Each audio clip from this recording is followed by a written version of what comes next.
What if everything you know about human history is a lie? Imagine this. 445,000 years ago, beings from a distant planet called Nibiru descended to Earth, not as gods, but as architects of our very existence. These Anunnaki, as the ancient Sumerians called them, engineered humanity to mine gold for their dying world, shaping our DNA and planting the seeds of civilization. But what if their legacy pyramids, star maps, and forbidden texts was buried by those who control the narrative? What if the bones of giants, the Nephilim, discovered in hidden caves from Afghanistan to the Grand Canyon, were locked away to keep us in the dark? And what if a map drawn in 1513 reveals an ice-free Antarctica known only to an ancient intelligence that mapped Earth from the stars? These are not mere stories. They are questions that demand answers. Questions that could unravel the truth about who we are and where we came from. Tonight, we dive into the shadows of history, where secrets whisper of a past too extraordinary to be taught in schools. Will you dare to follow the Sumerians, the earliest known civilization, left behind clay tablets that tell a story far stranger than any textbook? Around 10,000 years before Christ, in the Fertile Crescent of Mesopotamia, they emerged with writing, mathematics, and a lunar calendar advancements that appeared almost overnight. Their texts speak of the Anunnaki, celestial beings from Nibiru, a planet said to orbit our solar system every 300-600 years. These beings, towering and powerful, came to Earth in search of gold, a metal crucial to repairing their planet's atmosphere. Ravaged by cosmic forces, the tablets claim they created Homo sapiens, a hybrid of their own DNA and primitive humans to labor in gold mines. This is not myth, but a narrative etched in uniform, preserved for millennia. Why then is this story absent from our history books? Is it because the truth threatens the foundations of power? Consider the Piri Rice map, a relic from 1513, discovered in the 20th century. This map, drawn by a Turkish admiral, shows Antarctica's coastline with chilling precision centuries before its official discovery. More astonishing, it depicts the continent free of ice, a state not seen for over 10,000 years. How could a 16th century crafter possess such knowledge? Some argue Piri Rice accessed ancient charts, perhaps from a lost civilization or extraterrestrial visitors who surveyed Earth from above. The map's accuracy, including details of South America and the Atlantic, defies the technology of its time, hinting at a hidden intelligence that predates our understanding of history. Could this be evidence of the Anunnaki's influence? Or something even more profound? Across cultures, whispers of celestial intervention echo. The Dune tribe of Marley, isolated from modern science, knew of Sirius B, an invisible star, long before telescopes confirmed its existence in the 19th century. Their legends speak of star beings who shared cosmic knowledge eerily similar to the Sumerian Anunnaki.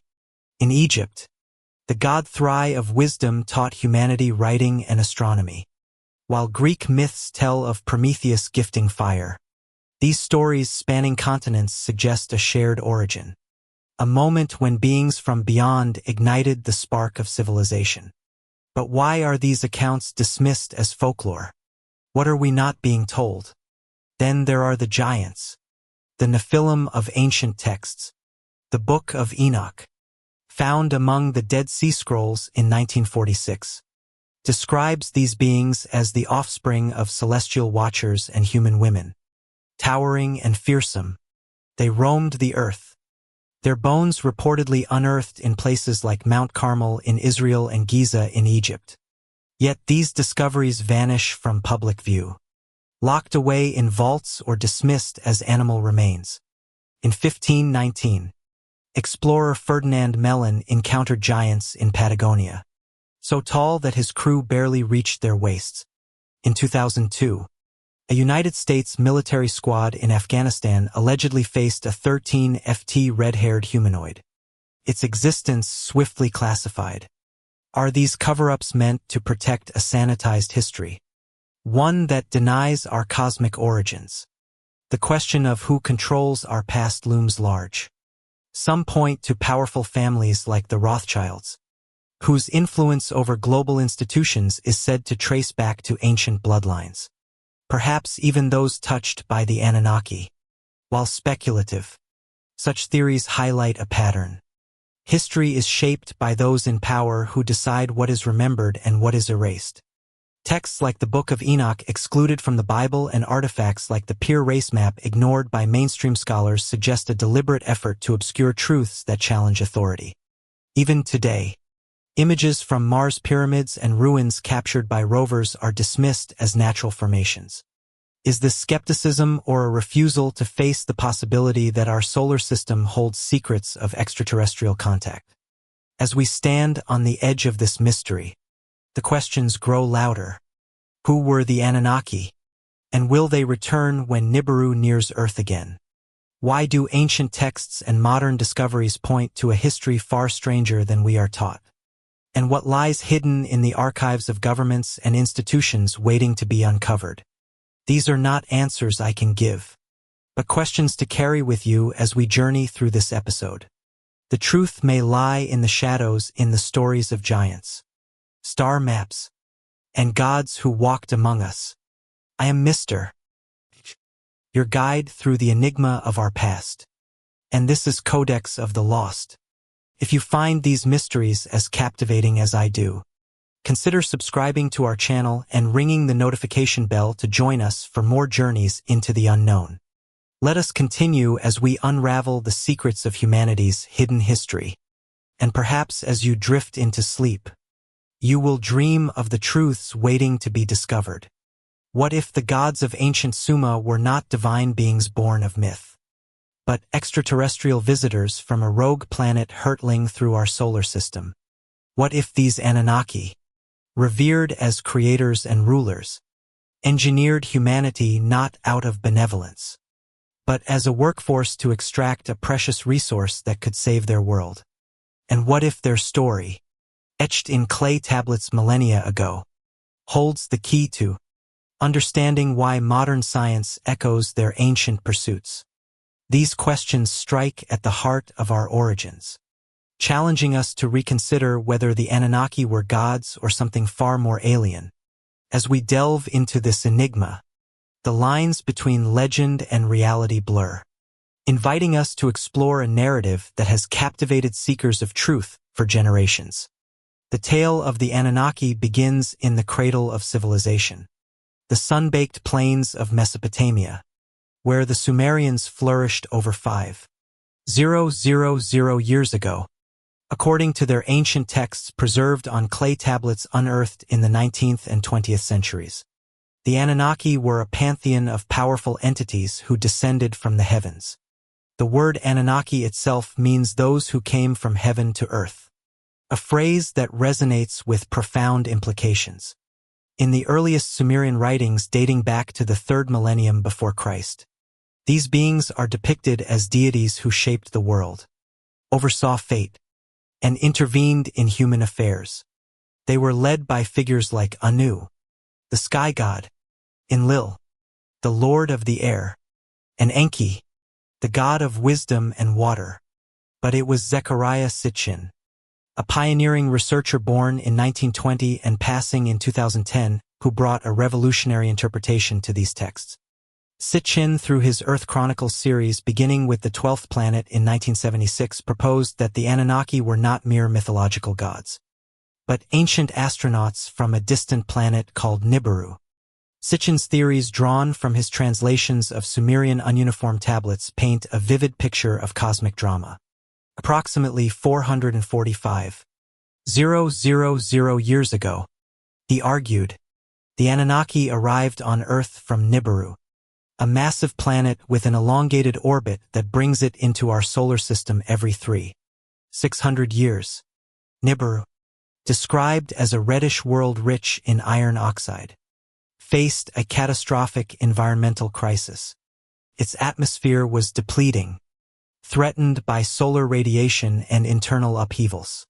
To stabilize it, the Anunnaki needed gold, a metal with unparalleled conductive and reflective properties.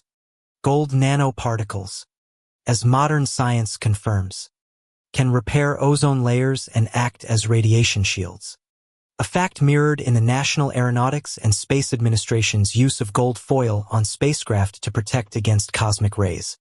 The Anunnaki established mining operations on Earth, particularly in southern Africa, where ancient gold mines dating back over 100,000 years have been discovered, their age and sophistication baffling archaeologists. Initially, the Anunnaki employed a subordinate race called the Agi to toil in these mines. But rebellion brewed among them after centuries of grueling labor. The tablets describe how the Agi, exhausted and outnumbered, rose against their masters, leading to a brutal suppression that nearly wiped them out. Faced with a labor shortage, Enki, the scientific genius among the Anunnaki, proposed a radical solution: genetically engineer a new species. Drawing from the Book of Genesis parallels and Sumerian myths, Sitchin interpreted this as the creation of Homo sapiens. By blending Anunnaki DNA with that of Homo erectus, the primitive hominids roaming Earth, they fashioned Adamu, the first human in their image. This hybrid was intelligent enough to operate tools and follow commands but subservient to their creators. The process detailed in texts like the Atrahasis epic involved trial and error, with early experiments producing malformed beings before success was achieved. Critics, including Sumerologists like Michael Heiser, have challenged Sitchin's translations, arguing that the Anunnaki were purely mythological deities representing natural forces, not extraterrestrials. They point out that Sumerian texts portray the Anunnaki as part of a divine hierarchy with roles in fertility, war, and justice rather than space travelers. Terms like those who came from heaven may symbolize the stars or the underworld, not literal descent from another planet. Yet, Sitchin's work has endured inspiring debates and even modern media because it aligns with anomalies in human evolution. Why did Homo sapiens emerge so suddenly around 200,000 years ago with advanced cognitive abilities that outpaced natural selection? Genetic studies reveal unexplained jumps in our DNA, including sequences that some speculate could be artificial insertions. The Anunnaki Chronicles, a compilation of Sitchin's research edited by his niece Janet Sitchin in 2015, compiles letters, articles, and unpublished insights that reinforce his view of these beings as flesh and blood visitors who accelerated our development. The Anunnaki's influence extended beyond creation. They taught humanity, agriculture, metallurgy, and governance, establishing the first cities like Eridu and Uruk. Enki, often depicted with flowing water symbolizing knowledge, is credited with imparting wisdom that led to the Sumerian advancements in writing the world's first script and mathematics. The Epic of Gilgamesh, one of the oldest literary works, hints at their longevity and power, with Gilgamesh himself being two-thirds divine, a demigod seeking immortality from his Anunnaki ancestors. But tensions arose as humans multiplied. Interbreeding occurred, producing the Nephilim giants of renown mentioned in Genesis 6. Enlil, fearing overpopulation and rebellion, orchestrated the Great Flood to cleanse the earth. A cataclysm echoed in myths worldwide. Enki, compassionate toward his creations, warned select humans like Zusudra, the Sumerian Noah, to build arks and preserve life. This narrative finds intriguing parallels in other cultures, suggesting a global influence. The Babylonian Enuma Elish, a creation epic, describes the Anunnaki dividing the heavens and earth much like the Sumerian accounts.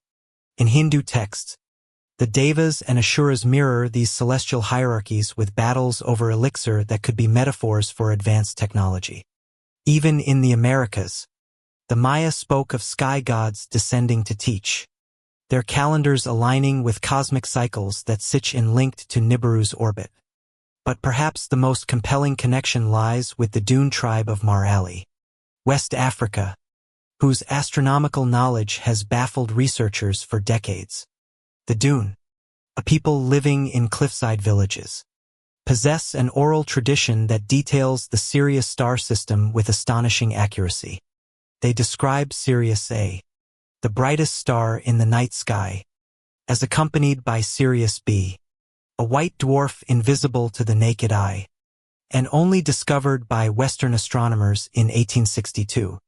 The Dune not only knew of its existence, but also its 50-year orbital period. Dense composition, heavier than iron, they say, and even a third star, Sirius C, whose existence remains debated. Their legends speak of the Namo, amphibious beings from Sirius who arrived in a spinning arc, imparting knowledge of the stars, agriculture, and metallurgy. Robert Temple's 1976 book, The Sirius Mystery, popularized this as evidence of ancient alien contact, suggesting the Namo were extraterrestrial visitors akin to the Anunnaki. Skeptics, including Carl Schon, in his 1982 book, UFOs and Outer Space Mysteries, argue that the Dune learned this from European anthropologists like Marcel Griol in the 1930s, who may have inadvertently shared information. Yet, Temple's research, revisited in his 2005 expanded edition, counters that the Dune's knowledge predates such contacts rooted in rituals over 1,000 years old. The Namo are described as fish-like humanoids who brought 8 grains from the stars, transforming the Dune's arid homeland into fertile land. This echoes Enki's watery domain and the Anunnaki's genetic engineering. Ancient aliens theorists propose a link. Perhaps the Anunnaki exploring our solar system visited multiple cultures, or the Nommo were a faction from Nibiru. The Dune Sigu ceremony held every 60 years to honor Sirius aligns with orbital cycles, a precision that defies coincidence. Modern science adds layers to this mystery. The National Aeronautics and Space Administration's Kepler mission has discovered thousands of exoplanets, some in elongated orbits like Nibiru's proposed path. Gold's role in nanotechnology for atmospheric repair mirrors the Anunnaki's quest, while genetic anomalies in human DNA such as the rapid evolution of the FOXP2 gene for language fuel speculation of external intervention. In 2024, archaeological digs in Iraq uncovered more tablets referencing the Anunnaki's celestial origins, reigniting debates. Sitchin's critics accuse him of mistranslating Sumerian words like Anunnaki, princely offspring, and Nibiru, crossing point, but his defenders point to consistencies across myths. As we ponder these revelations, the Anunnaki emerge not as distant deities, but as potential architects of our fate. Were they benevolent teachers or exploitative overlords? Did their departure after the flood leave humanity to forge its path? Or do their descendants walk among us? The questions multiply, drawing us deeper into the enigma. By the way, where are you listening from tonight and what time is it there? Drop a comment to share. Fascinating to know where these mysteries are resonating around the globe. What if the giants of ancient law were not mere myths, but living, breathing beings who towered over humanity, their existence etched in stone and whispered across cultures? What if the Nephilim, born of forbidden unions between celestial beings and human women, left footprints, literal and figurative, that challenged the very foundations of history? Imagine bones unearthed in hidden caves from the deserts of Afghanistan to the valleys of Israel only to vanish into the vaults of institutions determined to keep the truth buried. The stories of these colossal figures, from the biblical Goliath to the Sumerian Gilgamesh, echo through time, raising questions that refuse to fade. Were the Nephilim real? And if so, Why has their legacy been shrouded in secrecy?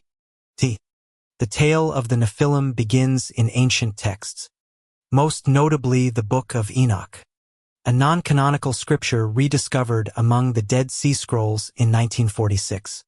This ancient manuscript attributed to Enoch, the great-grandfather of Noah, describes a time when celestial beings known as the Watchers descended to earth. According to the Book of Enoch, Chapter 6, these Watchers sent to observe humanity succumbed to desire and took human as mates. The result was the Nephilim, described as mighty men of old, men of renown, but also as savage giants who plundered the earth and devoured its resources. Genesis 6 verse 4 in the Old Testament confirms their existence. The Nephilim were on the earth in those days, and also afterward when the sons of God came into the daughters of men, and they bore children to them.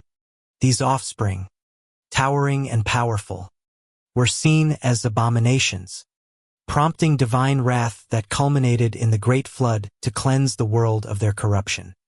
The Book of Enoch paints a vivid picture of these giants, some standing as tall as 300 cubits over 400 feet, though later interpretations suggest more plausible heights of 10 to 30 feet.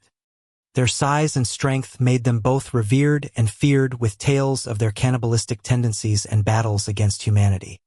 The text recounts how the Watchers taught forbidden knowledge, metallurgy, astronomy, and sorcery, further angering the higher gods who imprisoned the Watchers beneath the earth and unleashed the flood.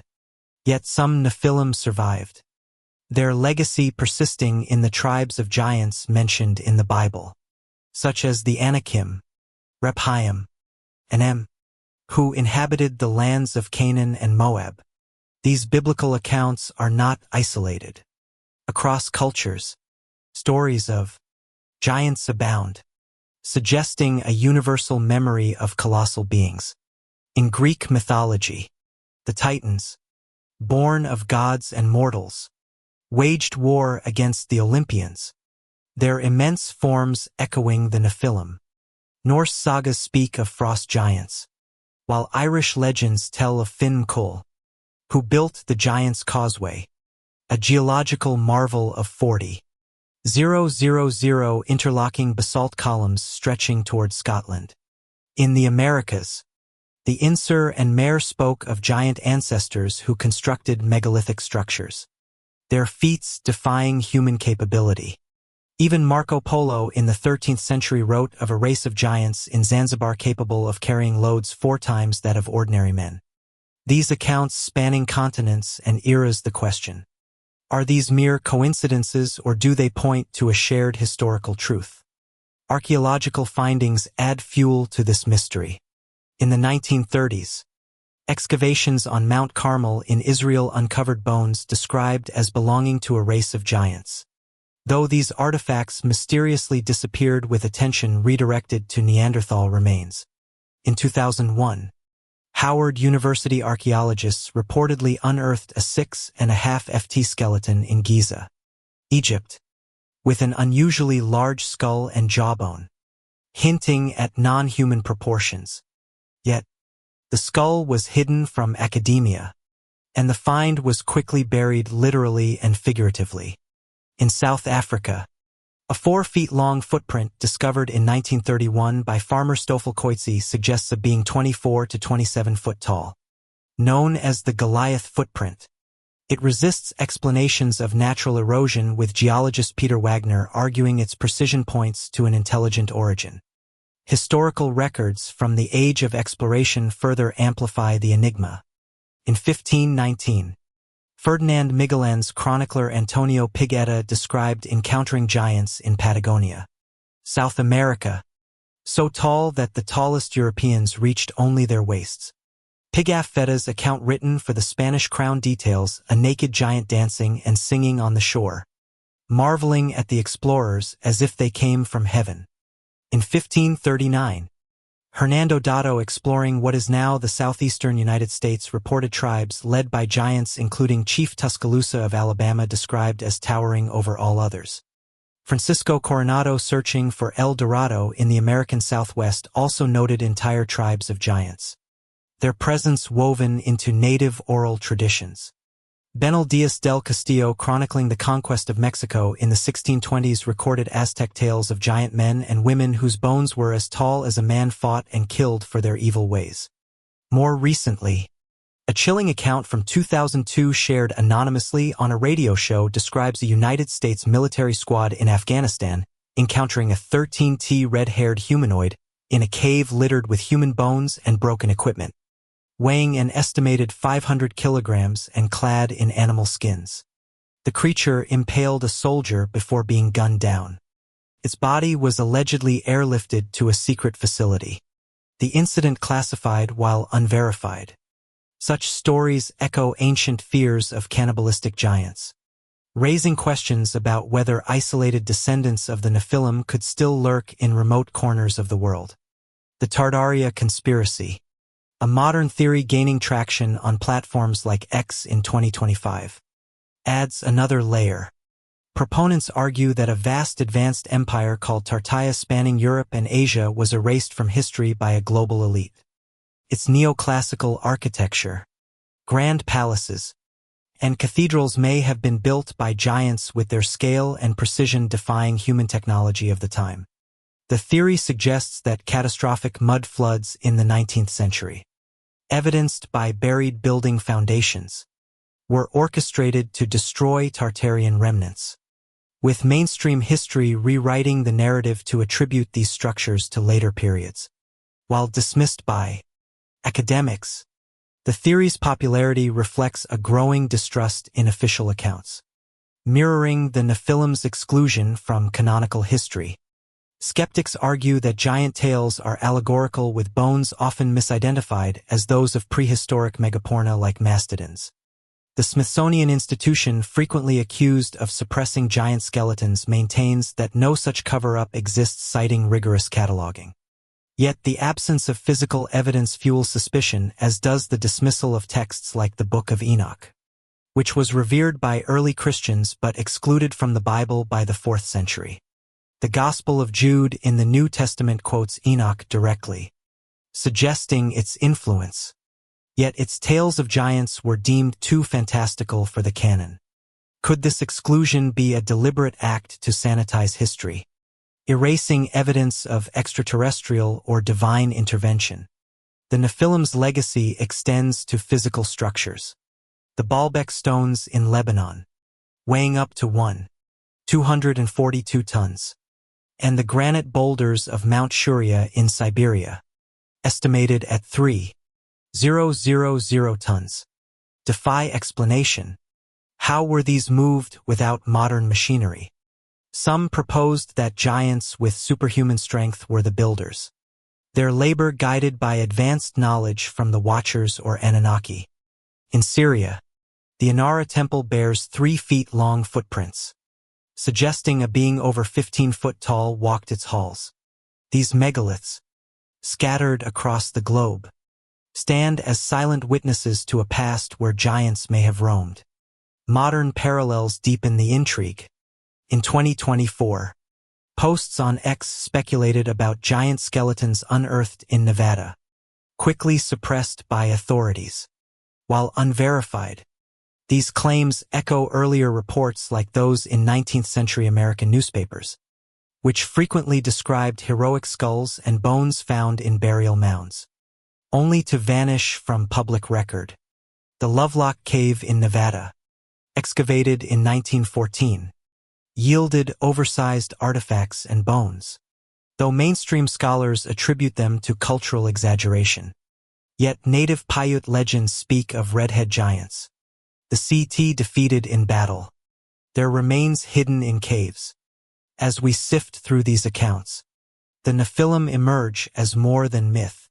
They are a challenge to our understanding of history.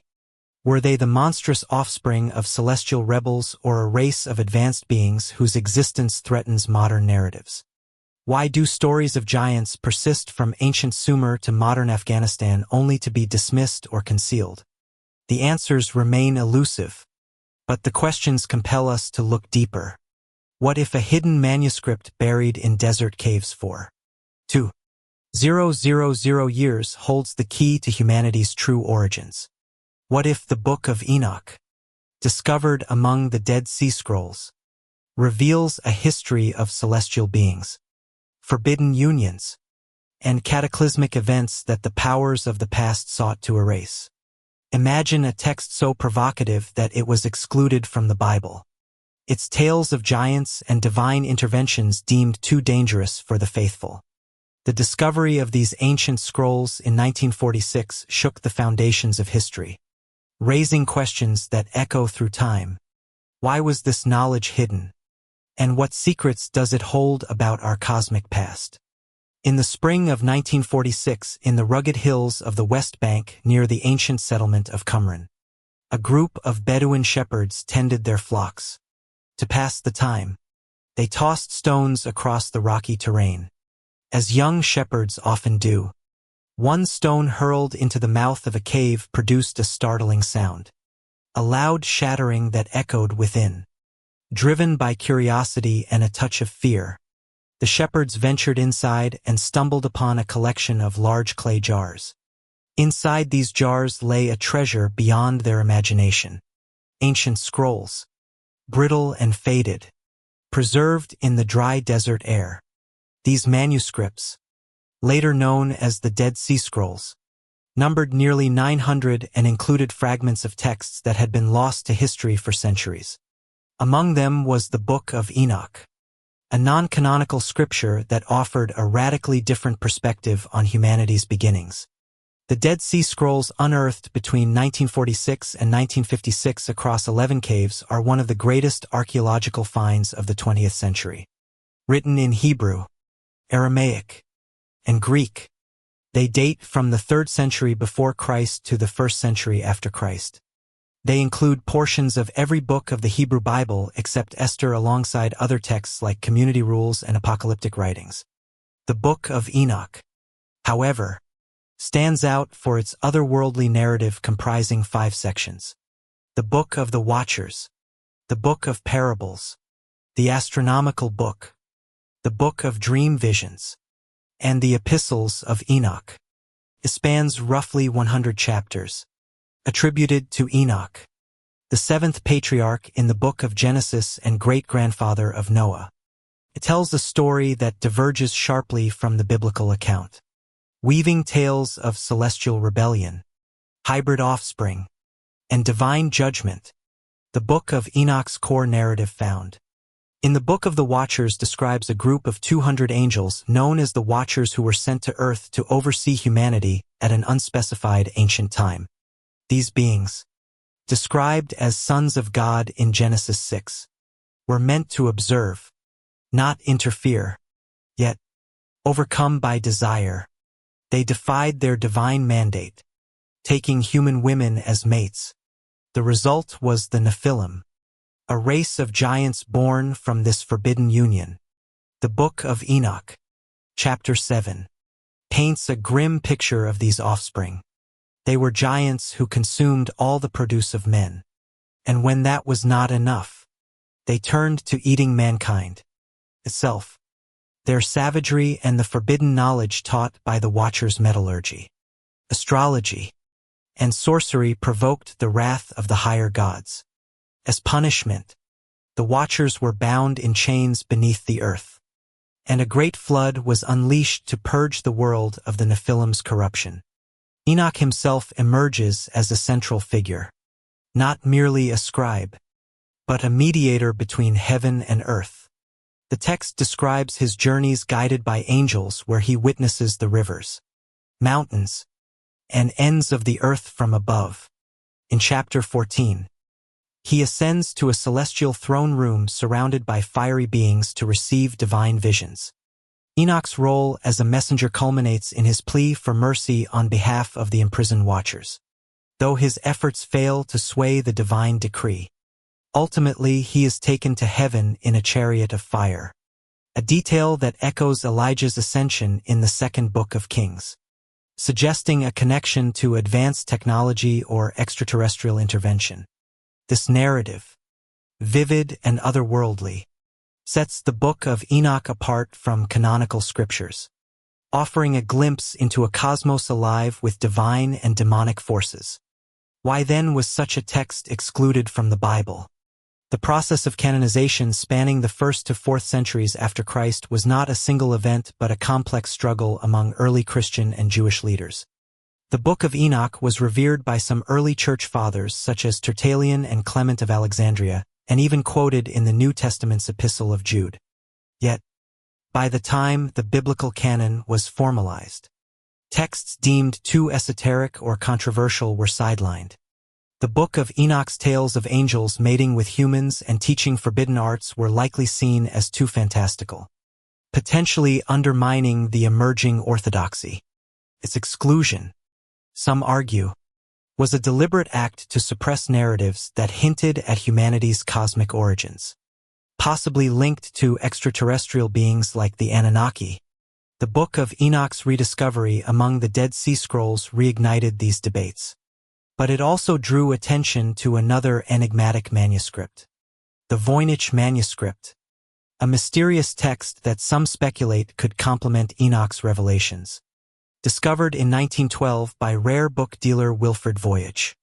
This manuscript, dated to the early 15th century, is written in an unknown script undeciphered to this day. Its pages are filled with illustrations of unknown plants, astronomical diagrams, and humanoid figures, prompting theories that it contains encoded knowledge from an ancient or alien source. While mainstream scholars suggest it may be a cipher or hoax, others, including proponents of ancient astronaut theories, propose it could be a remnant of the Watcher's teachings preserved by a secret society. The manuscript's cryptic nature mirrors the Book of Enoch's esoteric tone, both challenging conventional history with their refusal to yield clear answers. The Dead Sea Scrolls themselves, beyond the Book of Enoch, hint at a broader suppression of ancient knowledge. Found in jars sealed against time, they were likely hidden by the Essenes, a Jewish sect, to protect them from Roman persecution or theological purges. Fragments of other apocryphal texts like the Gospel of Mary and the Book of Giants also surfaced, reinforcing tales of divine human interactions and cosmic battles. The Book of Giants, for instance, expands on the Nephilim, naming specific giants like Gilgamesh, a figure also central to Sumerian epics. This overlap suggests a shared narrative across cultures, one that mainstream history has overlooked or dismissed. The implications of these texts are profound. If the Watchers were extraterrestrial beings, as some theorists propose, their knowledge could explain the sudden leaps in human civilization. The Sumerians, for example, credited their advancements to the Anunnaki, while Enoch's astronomical book details precise celestial observations, including solar and lunar cycles that predate modern astronomy. Could these texts encode scientific truths veiled in myth? In 2024, Postanex speculated that the Dead Sea Scrolls contain encrypted data about humanity's genetic origins, possibly linked to alien DNA. While unverified, such claims reflect a growing curiosity about these ancient manuscripts and their potential to rewrite history. The Book of Enoch also connects to modern mysteries. Its descriptions of fiery chariots and heavenly ascensions resemble reports of unidentified flying objects, with some researchers drawing parallels to sightings near Area 51. The text's emphasis on forbidden knowledge met mythology. For instance, echoes artifacts like the antither mechanism, a Greek device from the 2nd century before Christ that calculated planetary movements with computer-like precision. Was this technology a remnant of the Watcher's teachings, preserved through oral traditions and hidden texts? The question lingers, as does the mystery of why such knowledge was concealed. As we reflect on the Dead Sea Scrolls and the Book of Enoch, we confront a paradox, a text revered by ancient communities, yet banished from sacred canons. Its tales of giants, angels, and floods challenge our understanding of the past, suggesting a history shaped by forces beyond human ken. Were the Nephilim mere metaphors or evidence of a cosmic intervention? Why were these scrolls hidden? And what other secrets lie buried in the sands of Qumran? If these mysteries spark your curiosity, consider subscribing to Mystery History for sleep and ringing the notification bell to join us for more journeys into the unknown. Share your thoughts in the comments. What do you think the Book of Enoch is trying to tell us? Stay with us as the mysteries of our origins unfold, whispering truths from the dawn of time. What if a cataclysmic flood sweeping across the earth in ancient times was not a mere legend, but a real event that reshaped humanity's destiny? What if this deluge recounted in myths from Mesopotamia to Mesoamerica was orchestrated by celestial beings to purge a world corrupted by their own creations? Imagine a planet submerged, its civilizations drowned with only a chosen few surviving to carry the spark of knowledge forward.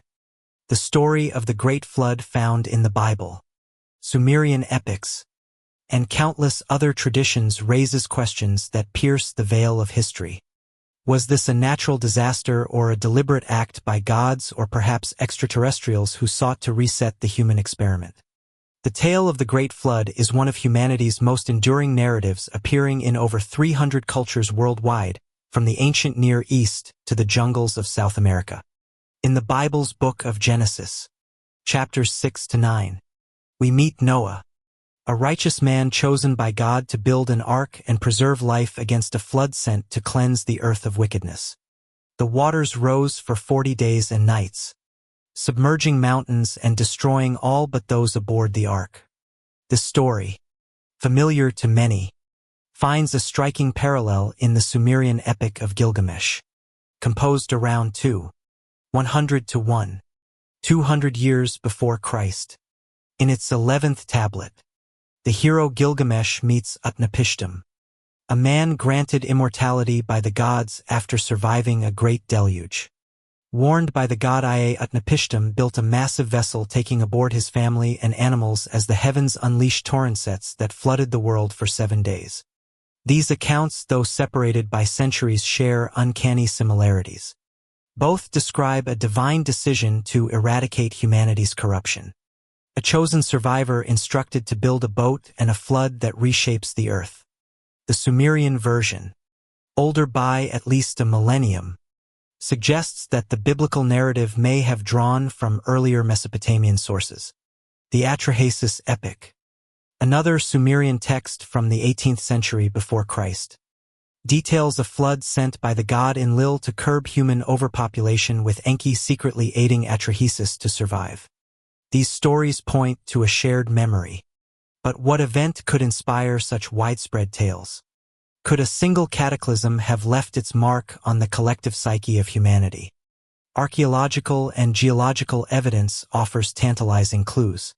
In 1997, marine geologists William Ryan and Walter Pittman proposed that around 600 years before Christ, a catastrophic flooding of the Black Sea occurred. As glaciers melted at the end of the last ice age, the Mediterranean Sea breached a land barrier at the Bozrah, pouring water into a freshwater lake at a rate 200 times that of Niagara Falls. For 2 years, the sea level rose 15 centimeters daily, submerging coastal settlements. This event, detailed in their book Noah's Flood, could explain the Mesopotamian flood myths as communities fled the rising waters, carrying their stories to distant lands. Excavations in 2000 by explorer Robert Ballard near Sinop, Turkey, revealed submerged structures, suggesting human habitation drowned by this deluge. Yet the flood scope may extend beyond the Black Sea.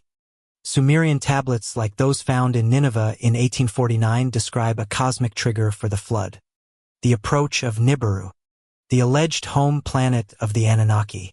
According to Zechariah Sitchin's translations, Nibiru's passage disrupted Earth's magnetic field, melting polar ice, and causing tsunamis that engulfed cities from Mesopotamia to Africa. The tablets speak of black spots on the sun and a weakened magnetic field, phenomena consistent with modern understandings of climate upheaval. The Qumran Bible, a collection of ancient texts purportedly hidden for centuries, calls Nibiru the Destroyer, a fiery body that wrought devastation, while mainstream scholars dispute Sitchin's interpretations, citing linguistic inaccuracies. The alignment of these descriptions with geological evidence of rapid sea level rise around 10,000 years before Christ fuels speculation. This global resonance extends to other cultures. In Egyptian mythology, the goddess Nut, known as the Great Tide, is linked to a primordial flood from which sacred mounds emerged as recorded on the walls of the Edfu temple, built between 237 and 57 years before Christ. These inscriptions, translated by Professor Raymond Forner in 1960, speak of a time when the gods walked among men only to unleash a deluge that reshaped the Nile Valley. The Harris Papyrus from the 13th century before Christ describes a high tide restrained by Isis and Set, mirroring the biblical flood's divine intervention.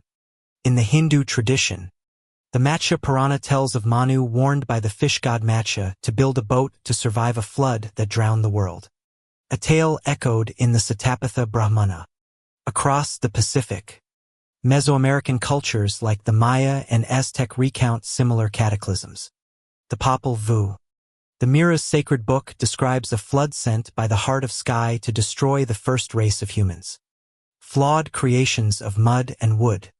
The Aztecs' legend of the five suns speaks of a water sun, an era ended by a deluge that spared only a man and woman who became the ancestors of a new age. In South America, the Inca tell of Viracha, a creator god who flooded the earth to punish disobedience, sparing a few to rebuild. These stories, separated by oceans, suggest a shared trauma, a collective memory of a world submerged. The theory of Atlantis, popularized by Plato in his dialogues Timaeus and Critias from the 4th century before Christ, adds another layer. Plato describes Atlantis as an advanced civilization located beyond the Pillars of Hercules, destroyed by a flood 9,000 years before his time, roughly 11,500 years before Christ. Graham Hancock, in his 2025 Netflix series Fingerprints of a Lost Civilization, argues that Atlantis was a real culture, perhaps located in the Mediterranean or even Antarctica, wiped out by rising seas at the end of the Ice Age. Hancock cites underwater structures off Yunnan, Japan, and Bimini Road in the Bahamas, dated to 10,000 years before Christ, as possible remnants. These sites, with their massive stone formations, suggest advanced engineering submerged by catastrophic flooding, aligning with the Sumerian and biblical accounts. Lemuria, another lost continent theorized in the 19th century, complements this narrative. Proposed to explain biogeographical anomalies in the Indian Ocean. Lemuria is said to have been a land bridge connecting India, Madagascar, and Australia, submerged around the same time as Atlantis. Occultists like Helena Blavatsky, in her 1888 book, The Secret Doctrine, claimed Lemuria was home to a spiritually advanced race, destroyed by a flood, but leaving survivors who seeded civilizations in Asia and Africa. While mainstream science dismisses Lemuria as a geological hypothesis outdated by plate tectonics, its persistence in myth parallels flood stories worldwide, suggesting a kernel of truth. These accounts raise a haunting question. Was the flood a natural disaster or a deliberate act by advanced beings? The Book of Enoch attributes the deluge to divine judgment against the Nephilim, while Sumerian texts blame Enlil's wrath, countered by Enki's mercy. Could these gods be extraterrestrials, as Sitchin suggests, using planetary alignments to trigger a reset? In 2024, Exposed speculated that newly discovered tablets in Iraq describe a comet strike linked to Nibiru's orbit, causing the flood. While unverified, such claims echo the Culburn Bible's description of a cruel body of flames disrupting Earth's climate. Modern science confirms that around 12,900 years before Christ, a comet impact may have triggered the Younger Dryas, a sudden cooling period that melted glaciers and raised sea levels. Lending credence to these ancient tales, the survival of chosen individuals. Noah, Utnapishtim. Manu suggests a deliberate preservation of knowledge. The Edfu inscriptions mention 7 sages who after the flood rebuilt sacred sites like the Giza pyramids in Babylonian law. The Akalu fish-like sages emerged post-deluge to teach humanity. These figures found in Hindu, Mesoamerican and African traditions imply a global effort to restart civilization. The Dune tribe's Namo, amphibious beings from Sirius, are said to have guided survivors, their aquatic imagery mirroring flood myths. Could these sages be survivors of Atlantis or Lemuria or even emissaries of the Anunnaki, tasked with preserving cosmic wisdom? As we navigate these waters, the Great Flood emerges as more than a story. It is a global memory etched in stone, clay, an oral tradition. Was it a natural catastrophe, a divine punishment, or an extraterrestrial intervention? Why do so many cultures share this tale? And what truths lie beneath their waves? What if, after a cataclysmic flood reshaped the earth, a group of enlightened beings emerged from the waters to rebuild civilization? What if these 7 sages, revered across ancient cultures, were not mere mortals, but carriers of cosmic knowledge, guided by a figure like Thoth, the Egyptian god of wisdom? Imagine a time when humanity teetered on the brink of oblivion, only to be saved by these mysterious figures who taught writing, astronomy, and architecture, laying the foundations for our world.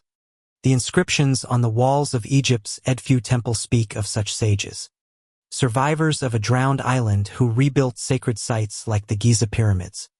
Across cultures from Sumer to India, similar stories echo, raising questions that stir the imagination. Were these sages human, divine, or something else entirely? The story begins in Egypt at the Edfu temple constructed between 237 and 57 years before Christ.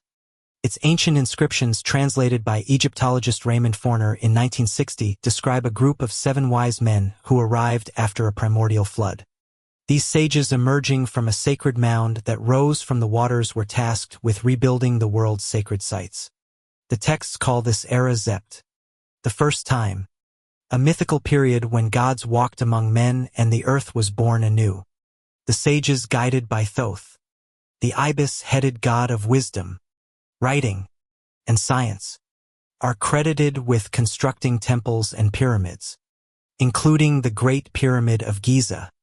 Thoth, known to the Greeks as Hermes and to the Arabs as Idris, is a figure of immense significance, revered as the keeper of divine knowledge and the architect of civilization. Thoth's role extends beyond Egypt. Ancient texts such as the Emerald Tablets, a later Hermetic work attributed to him, describe Th as a being who arrived in a celestial ship bringing wisdom from the stars. In Egyptian law, he is depicted with a writing stylus credited with inventing hieroglyphs and recording the secrets of the universe. The Book of the Dead, Aphorism 17, mentions Thoth's magical tools: a mirror to see distant places, a singing bird to gather news, and a staff called Psalm, symbolizing cosmic power. Some speculate Sahim was not merely a scepter, but a device for observing the stars, hinting at advanced technology. The temple at Heliopolis, a center of Thoth's worship, housed a library said to contain his writings, including descriptions of secret tunnels beneath the Giza Plateau. These texts, lost to time, fuel theories that Th was more than a god, perhaps an extraterrestrial emissary or a survivor of a lost civilization. The 7 sages appear in other cultures, suggesting a global tradition. In Sumerian mythology, they are the Apkallu, fish-like beings who emerged after the Great Flood to teach humanity. The Babylonian Berosus, a priest in the 3rd century before Christ, describes the Apkallu as led by Oannes, a figure akin to Thoth, who taught writing, agriculture, and astronomy. In Hindu tradition, the 7 rishis, enlightened seers, survived a deluge to preserve Vedic knowledge.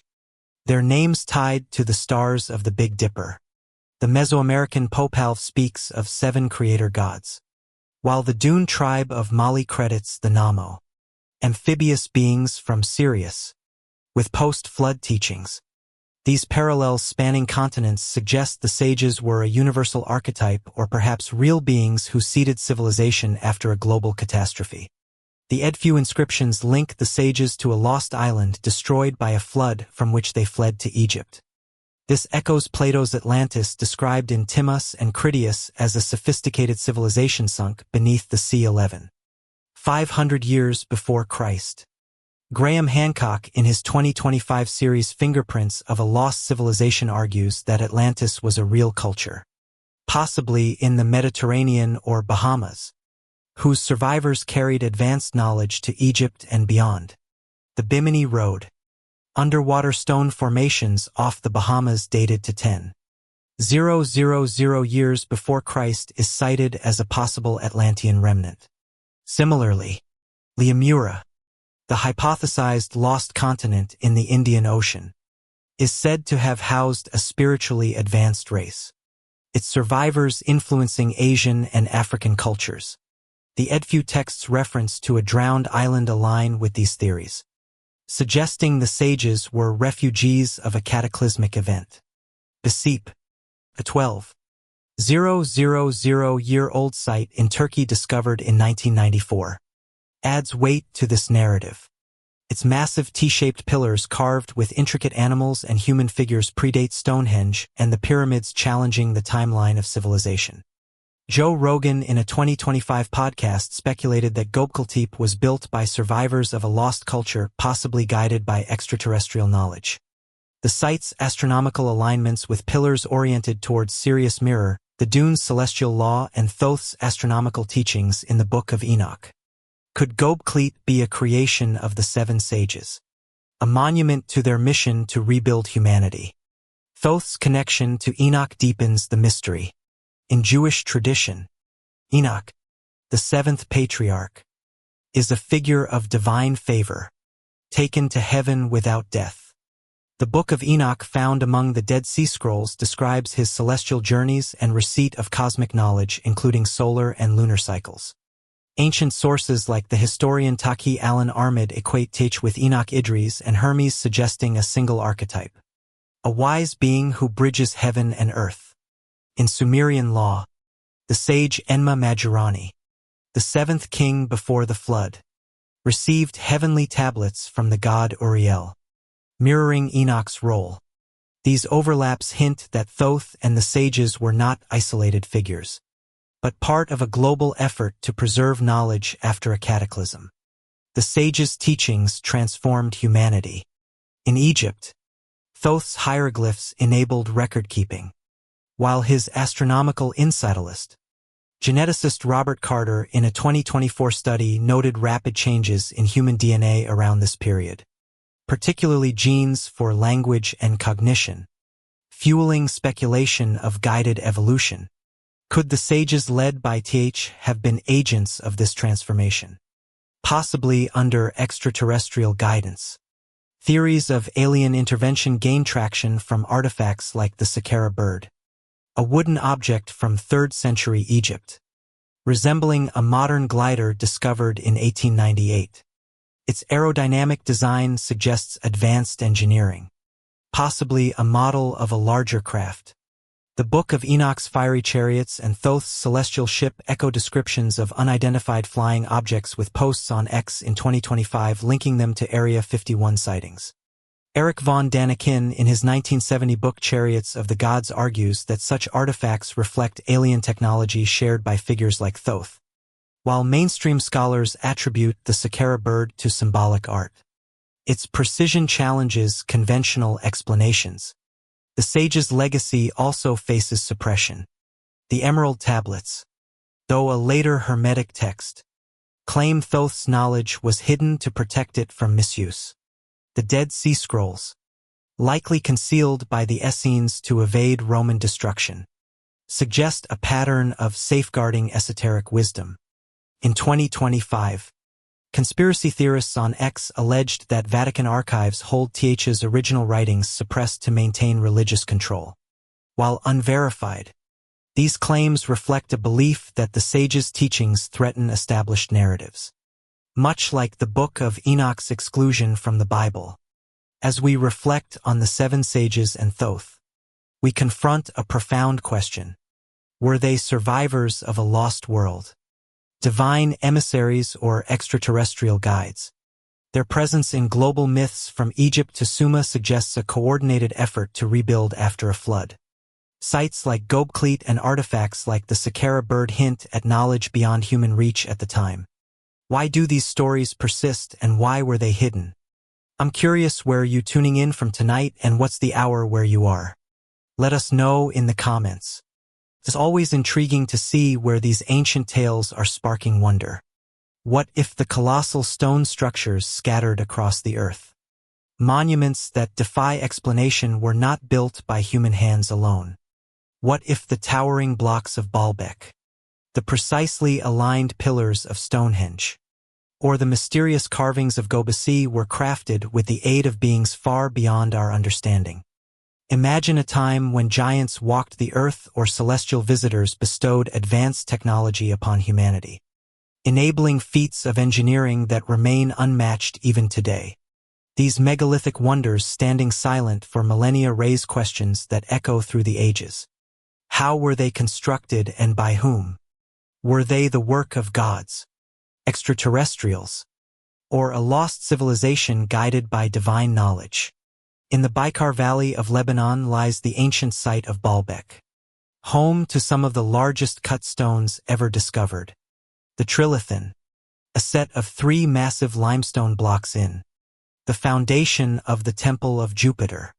Each weighs approximately 800 tons, with some estimates reaching 242 tons for nearby uncut stones like the Stone of the South. These monoliths quarried and transported over a kilometer were placed with such precision that modern engineers struggled to explain how they were moved without machinery. The Roman builders who later occupied Baalbek around the 1st century after Christ constructed atop these foundations but never claimed credit for the Trilithon. Ancient texts, including those from the Phoenician historian Sanchuniathon, suggest the site was sacred long before Roman times, linked to the god Baal, whom some equate with the Sumerian Enlil. Could these stones cut and lifted with superhuman precision be the work of the Nephilim or the Anunnaki, as described in ancient Sumerian and biblical accounts? Across the globe in southern Siberia, the Mount Shia megaliths present an even greater mystery. Discovered in 2013 by Russian archaeologists, these granite boulders, some estimated at 3,000 tons, dwarf Baalbek stones stacked in a manner suggesting intentional construction. They form a wall-like structure on a remote mountainside. Geologist Georgy Sidorov, who led the expedition, argued that their size and arrangement defy natural formation, proposing they were shaped by a prehistoric civilization with advanced technology. Critics attribute them to glacial activity, but the block's sharp edges and apparent tool marks challenge such explanations. The sheer scale of Mount Shia's megaliths evokes tales of giants like those in the Book of Enoch who could move mountains in service of divine or extraterrestrial masters. In England, Stonehenge stands as another testament to ancient ingenuity. Erected around 3000 years before Christ, its massive SARS stones weighing up to 50 tons were transported from 20 m away and aligned with the solstices. The smaller blue stones sourced from over 140 miles away in Wales were moved across rugged terrain. An astonishing feat for a supposedly primitive society. The name Stonehenge, derived from the Saxon term for hanging stones, hints at an older tradition, the Ring of the Giants, as some medieval texts call it. Local legends attribute its construction to Merlin, a figure linked to ancient wisdom. But could it reflect the work of the 7 sages or their celestial guides? Archaeoastronomer Gerald Hawkins, in his 1965 book Stonehenge Decoded, demonstrated its precise astronomical alignments, suggesting a knowledge of the cosmos far beyond Neolithic capabilities. Göbek in Turkey, uncovered in 1994, pushes the timeline even further back, dated to 12,000 years before Christ. Its T-shaped pillars, some weighing 20 tons, are carved with intricate animals, humans, and celestial symbols, predating Sumer and Egypt. Göbekli challenges the narrative of civilization's gradual rise. Its pillars aligned with stars like Sirius suggest an astronomical purpose, echoing the Book of Enoch's celestial teachings. Graham Hancock, in a 2025 podcast with Joe Rogan, argued that Göbekli was built by survivors of a lost civilization, possibly Atlantis. Guided by advanced knowledge, the site's deliberate burial around 10,000 years before Christ, as if to hide it from future eyes, fuels speculation that its builders sought to preserve a secret, perhaps one linked to the Anunnaki or the Seven Sages. The Nazca lines in Peru, etched into the desert between 500 years before Christ and 500 years after Christ, add another layer of mystery. These massive geoglyphs, visible only from the air, depict animals, geometric shapes, and humanoid figures stretching up to 30 m. Their purpose remains unknown. But Eric von Daniken, in his 1968 book Chariots of the Gods, proposed they were landing strips or signals for extraterrestrial visitors. The line's precision, requiring aerial perspective, suggests a technology beyond the Nazca culture's known capabilities. Some theorists link them to the Anunnaki, whose celestial ships, as described in Sumerian texts, could have inspired such designs, while mainstream archaeologists attribute the lines to ritual purposes. Their scale and visibility from above defy simple explanation. In Syria, the Indara temple, dated to the 10th century before Christ, bears 3-foot-long footprints carved into its courtyard, suggesting a being over 15 foot tall. Discovered in 1955, these footprints align with biblical accounts of giants like the Rephaim who inhabited the region. Russian archaeologist Ernest Moldasev in 2005 claimed to have found graves of giants near Indara, though political instability prevented excavation. These findings, though unverified, echo reports of oversized artifacts across the globe. From oversized sarcophagi in Egypt to massive stone tools in Bolivia's Tiwanaku, dated to 2,000 years before Christ. The Pumapunku site at Tiwanaku, with its precisely cut andite blocks, some weighing 100 tons, features interlocking designs that suggest advanced machining. How could such precision be achieved without modern tools? Theories of extraterrestrial or divine involvement gain traction from these anomalies. The Book of Enoch describes the Watchers teaching humanity metallurgy and construction, skills that could explain megalithic feats. Sumerian texts credit the Anunnaki with building cities like Eridu aligned with celestial patterns. The Edfu temple inscriptions translated in 1960 attribute Egypt's pyramids to Th and the seven sages who survived a flood to rebuild sacred sites. The Great Pyramid of Giza, built around 2,600 years before Christ, align with Orion's belt and boasts mathematical precision. Its base perimeter encodes pi and the Earth's circumference. Egyptologist Robert Bovell, in his 1994 book, The Orion Mystery, argued this reflects cosmic knowledge, possibly imparted by extraterrestrial guides. Modern conspiracies amplify these questions. In 2025, posts on X speculated that the Smithsonian Institution and Vatican archives conceal megalithic blueprints, fearing their revelation would upend history. The Tartaria theory, gaining momentum online, posits that a global empire of giants built these structures only to be erased by a mud flood in the 19th century. Proponents cite buried building foundations in European cities as evidence, though mainstream scholars attribute these to natural sedimentation. The Saqqara bird, a 3rd-century Egyptian artifact resembling a glider, fuels speculation of advanced technology, possibly linked to Th's celestial ship. While dismissed as a toy by academics, its aerodynamic design suggests otherwise. Skeptics argue that megaliths were built by human ingenuity using ramps, rollers, and collective labor. Yet, experiments to replicate Baalbek's stone-moving feats like those conducted in 2010 by engineer Roger Hopkins failed to match the precision without modern cranes. The sheer scale of Mount Shah or Puma Punku defies such methods, prompting questions about lost techniques or non-human assistance. The alignment of sites like Stonehenge and Göbekli with stars suggests astronomical knowledge that predates written records, aligning with the Book of Enoch's celestial visions. As we stand before these stone giants, their silence speaks volumes. Were they crafted by the Nephilim, guided by the Anunnaki, or built by a lost civilization under Thoth's tutelage? Why do their builders remain shrouded in mystery?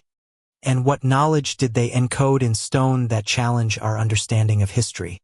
What if the bones of giants, towering relics of a forgotten era, have been unearthed across the globe only to be whisked away into the shadows of secret vaults?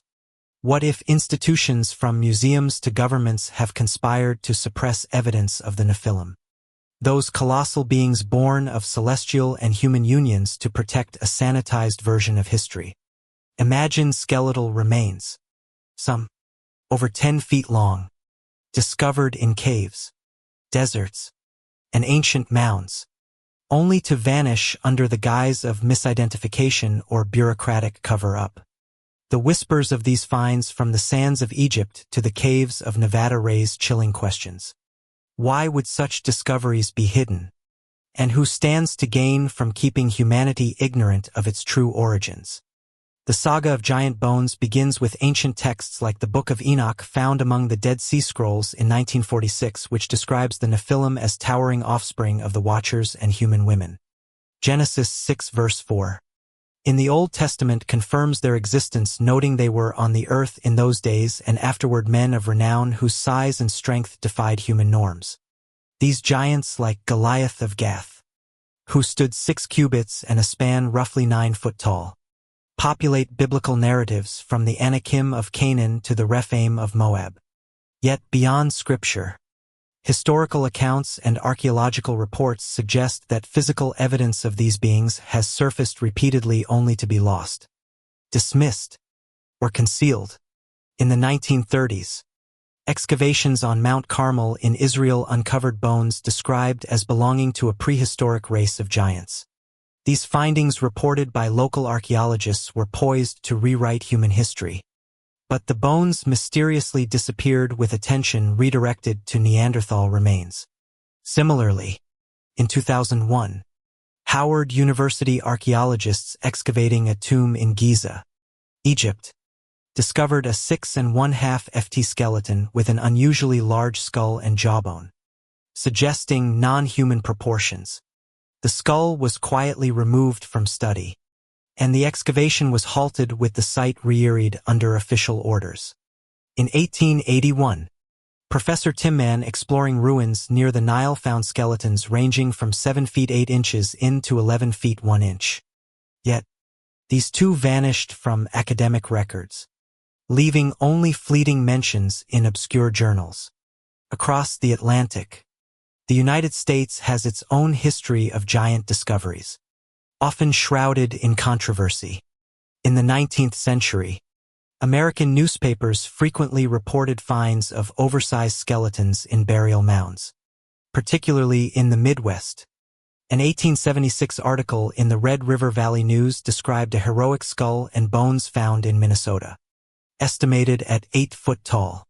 Another from 1895 in Ohio detailed a mound containing a 9 ft skeleton adorned with copper armor.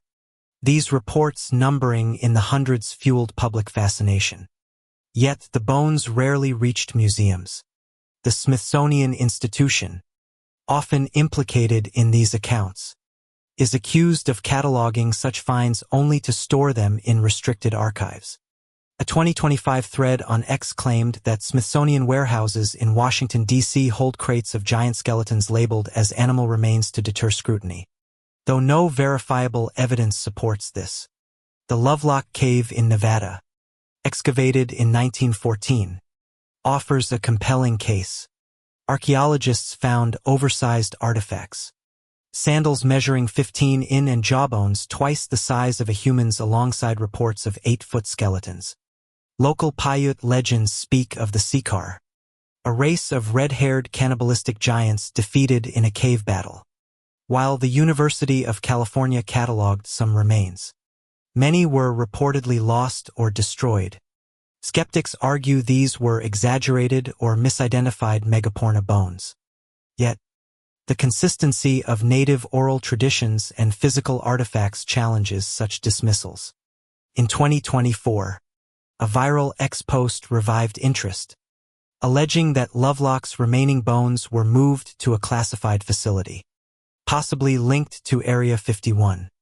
Perhaps the most sensational account comes from 2002 when an anonymous whistleblower on a radio show described a United States military encounter in Afghanistan's Kandahar province. A special operations team investigating a missing squad found a cave strewn with broken equipment and human remains. Emerging from the darkness was a 13-foot red-haired humanoid weighing approximately 500 kilograms. Clad in animal skins and wielding a spear, the creature killed a soldier before being gunned down after a 30-second barrage. Its body, reportedly airlifted to a secret U.S. base, was never publicly disclosed. While dismissed as folklore by military officials, the story aligns with ancient tales of Nephilimite beings, fueling speculation that isolated giants may still roam remote regions. These disappearances form the crux of a broader conspiracy theory that global institutions from the Smithsonian to the Vatican deliberately suppress evidence of giants to maintain a narrative of human evolution untainted by divine or extraterrestrial intervention. The Book of Enoch, excluded from the biblical canon by the 4th century, is often cited as a victim of this censorship. Early Christian fathers like Tertullian revered it, yet its tales of watchers and giants were deemed too heretical, possibly threatening ecclesiastical control. The Gospel of Jude, quoting Enoch directly, suggests its influence, yet its absence from mainstream scripture mirrors the fate of physical evidence. In 2025, X-users speculated that Vatican archives hold in fragments and giant bones guarded to prevent a re-evaluation of history. The Grand Canyon offers another enigmatic chapter. In 199, a Phoenix Gazette article reported that explorer G.E. Consincade discovered a cave in the Grand Canyon containing Egyptian-style artifacts and mummies, some over 9 foot tall. The Smithsonian, allegedly involved, denied the find, and the cave's location remains undisclosed with the area now restricted. Conspiracy theorists, including David Hatcher Childress, in his 2000 book, Technology of the Gods, argue that these artifacts suggest a trans-oceanic culture, possibly linked to the Anunnaki or Atlantis. The National Park Service's refusal to allow excavations fuels claims of a cover-up, with exposts in 2025 alleging drone footage of sealed cave entrances. Why would such evidence be hidden? Proponents argue that giants challenge Darwinian evolution, suggesting external intervention by beings like the Anunnaki or Watchers. The Tartaria conspiracy popular on X posits that a global empire of giants built megalithic structures only to be erased by a 19th century mud flood orchestrated by elites. Buried building foundations in European cities like those in Moscow are cited as evidence, though geologists attribute them to natural sedimentation. The Rothschild family, often central to conspiracy theories, is said to control institutions that suppress such finds, their influence tracing back to ancient bloodlines enhanced by extraterrestrial DNA. A claim rooted in Zia Sitchin's work, but lacking verifiable proof. Skeptics counter that giant bones are often misidentified. Megapora like mastodon or mammoth remains common in 19th century America. The Smithsonian's rigorous cataloging detailed in their annual reports shows no evidence of hidden skeletons, and the Kandahar giant story lacks corroboration beyond anecdotal accounts. The Grand Canyon tale, while intriguing, relies on a single newspaper article with no physical artifacts surfacing. Yet, the sheer volume of reports over 1,000 in 19th century newspapers suggests something more than coincidence. The Book of Numbers 13:33 describes the Anakim as so large that Israelites felt like grasshoppers. A vivid image echoed in native tales of giants across cultures. Modern parallels deepen the mystery. In 2024, a leaked report on X claimed that a 9-FT skeleton was found in Peru's Nazca region near the famous geoglyphs, but was confiscated by Peruvian authorities. The Nazca lines, some believe, were signals for celestial beings, possibly linked to the Watchers. Similarly, the Anara Temple in Syria, with its 3 FFT footprints, suggests giants walked its halls. These sites, like the bones, are often inaccessible with excavations halted or restricted. Could this be a coordinated effort to protect a narrative that excludes the Nephilim? As we sift through these accounts, the conspiracy to hide giant bones emerges as a clash between myth and reality. Were these skeletons evidence of a race born from celestial unions, or mere misinterpretations of the past? Why do institutions dismiss or sequester such finds? And what truths lie in their hidden vaults? If these questions intrigue you, I'd love to hear your thoughts. Drop a comment below with your take on the giant mystery. And if you're enjoying this dive into history secrets, feel free to subscribe to Codex of the Lost and hit the bell to catch our next episode. Join us as the shadows of history reveal their guarded truths. What if the frozen wastes of Antarctica conceal the remnants of a lost civilization buried beneath miles of ice? What if this icy continent, long thought to be a barren wilderness, holds secrets of ancient visitors, extraterrestrial bases, or even the fabled Atlantis? Imagine pyramids and cities hidden under glaciers, guarded by governments, and shadowed by rumors of Nazi experiments and alien technology. The Piri Reis map, drawn in 1513, depicts Antarctica's coastline free of ice, a feat impossible without advanced knowledge predating modern discovery. Whispers of classified expeditions and suppressed archaeological finds fuel questions that refuse to stay buried. What lies beneath Antarctica's ice? And why is it so fiercely protected? Antarctica, the 5th largest continent, remains one of Earth's least explored regions, covered by ice sheets up to 4 kilometers thick.